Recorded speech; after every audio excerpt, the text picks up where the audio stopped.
Special Update 1 for Monster Hunter Wilds has introduced some new armor sets and weapons that slightly alter what I deem to be the best build. We are mainly going to benefit from the introduction of Zoh Shia in high rank, because it has a super interesting Zet bonus, and also its weapon has a built-in skill that is just straight up more damage. I want to caveat this by saying if you are looking for a ultimate speedrun set, this isn't it. However, if you are a casual or average or intermediate player, this build will do everything you need it to and more. With that being said, let's dive in.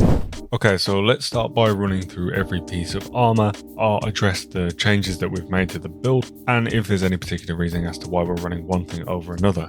So we'll get to the sword a little later on. I've been testing around using the brand new Zoh Shia Long Sword, and it is very strong and viable, and I will be using it. However, as you can probably imagine, generally speaking, your Artian weapon is still going to surpass it. The two big additions to this build is the Numius Crown Beta and the Numius Shroud Beta. So these are the brand new pieces of the Zoh Shia armor set.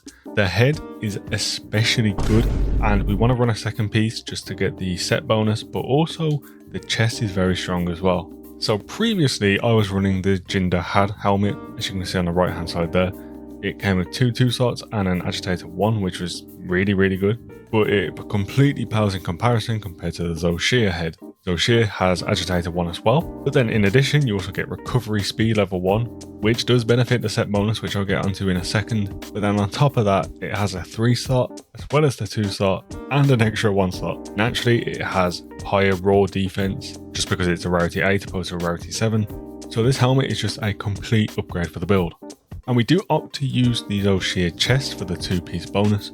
Agitator 2 and a 3 slot is pretty damn good already, don't get me wrong, but you do sort of sacrifice other stats elsewhere. So what we end up doing with this build is we lean into the fact we have 3 base agitator and the Zoh Shia pieces to max that out, which I'll show you later on. For arms, we stick with the Guardian Oakfell Van Braces, Weakness Exploit 2, as well as 3 1 slots, which we can use for antivirus decorations, which is super important for the gore set. It's just a super strong piece of armor. We can't really fit much else into the build, being as we already have two-piece bonuses running here, so it's a good fit. And that's just hinted towards, yes, of course, we do have 2 pieces of the Gore Magala set. The skills on these things are not important, the decoration slots are very good, but naturally the Gore Magala set bonus for wearing 2 pieces is our ultimate goal for using these. The super quick overview is the Gore Magala set inflicts you with Frenzy. You can overcome the Frenzy status affliction by dealing a bunch of damage, and when you do that, you get bonus affinity. And just to clarify, affinity means crit chance. Exploit Charm 3 helps us max out Weakness Exploit, it's just pretty standard. But as I mentioned for the sword, while Artians probably are stronger, the new Zoh Shia Long Sword still competes and does amazing damage. Naturally, it has a very good raw attack, 5% affinity is fine, and 200 Dragon Element is just a nice bonus. It has decent sharpness but nothing crazy. And while the decoration slots are pretty good, again they're just pale in comparison to what an Artian weapon has. What makes this longsword particularly interesting though is the White Flame Torrent skill that comes built into the weapon. As it reads there in the description, there's a chance to deal additional damage after landing an attack. Think of this like a blast weapon, however there isn't a passive status build-up that needs to occur, there's just a random chance of your blast going off. It doesn't do as much damage as blast. The minute it seems to be a flat 50 damage every time it procs, but being as we already have dragon damage on top of this, it's just straight up extra damage.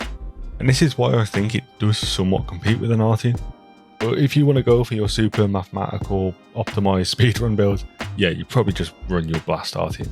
For decorations, this is what we're working with, and you can also see the full skill list on the right hand side. We want to max out crit boost. It will always pretty much give us the most DPS possible, and being as it is a largely crit based build, crit boost is just best in slot. 1 Tenderizer Jewel maxes out Weakness Exploit, and then the 2 Challenger Gems maxes out Agitator to level 5. This does mean we don't get maximum might level 3, however the Agitator level 5 bonus basically makes up for that crit chance and gives you extra attack on top of that. As you can see at level 5 we get a plus 20 attack and plus 15% affinity bonus, while the monster is enraged, which should be over half the hunt. We still get 20% crit from the 2 maximum might jewels we do run, so it's a pretty good trade. We use 1 chain jewel to get a burst level 1 for extra damage, and for the 1 slots we of course run antivirus to capitalise on the Gore Magala set as much as possible. Having antivirus 3 just maximises your uptime, which essentially means more crit chance. We run our sheath jewels for quick sheath. This is optional, I just personally like having quick sheath level 3, makes the gameplay feel a lot more flowy. And we run 1 growth jewel for the self-improvement skill. It's just more attack and defense when a quest is going on for a longer period of time. Feel free to use that for a defensive if you want. Alright then, let's showcase the build in action against one of the new additions to the game with title update 1, Mizusune. This was the second time fighting it, so I'm still getting the hang of different timings and stuff like that. But in general, of course, the purpose of this gameplay footage is to showcase the damage numbers themselves. Key things to pay attention to during this gameplay. Number 1 is to look out for the damage numbers that are courtesy of the Zoh Shia Long Sword's skill. You'll see the number 50 flashing up every now and then in its own sort of different colour text. And as you can imagine, that is the weapon proccing its skill. It doesn't work the same way Blast does, which has a passive status build up that needs to be achieved first, which will incrementally get harder and harder to reach throughout the hunt. Seemingly this is just a flat random chance. So while the damage number itself is lower, you should be proccing it more often. Hypothetically anyway. We still don't have an exact data as to how often it does proc, but you can see for yourself it procs enough for it to be pretty cool. Now the second thing to keep note of is of course this set utilises Agitator 5, meaning the build gets a lot stronger when the monster is enraged. You'll see a straight increase in raw damage numbers whenever the monster does get enraged, but you'll also be critting a lot more. In endgame Monster Hunter, the monsters do tend to be enraged more often than not, just because of the high amount of damage you do output on. This ended up being a pretty damn quick hunt, but even so Mizusune was enraged for a good portion of it. For the time being, I'm going to leave the commentary there and let the gameplay continue to run. I do plan on making more content discussing title update 1 in more detail. As you notice in this video, I haven't touched Mizusune's armor set or weapon, and that's because it's not particularly strong. But if you are interested in seeing a Mizusune set, let me know in the comment section down below. Other than that, if you learned something or if you found this build guide helpful, please make sure to like and subscribe. I'm getting super close to 10k now, which is really cool. Enjoy the rest of the gameplay and expect some more videos coming soon.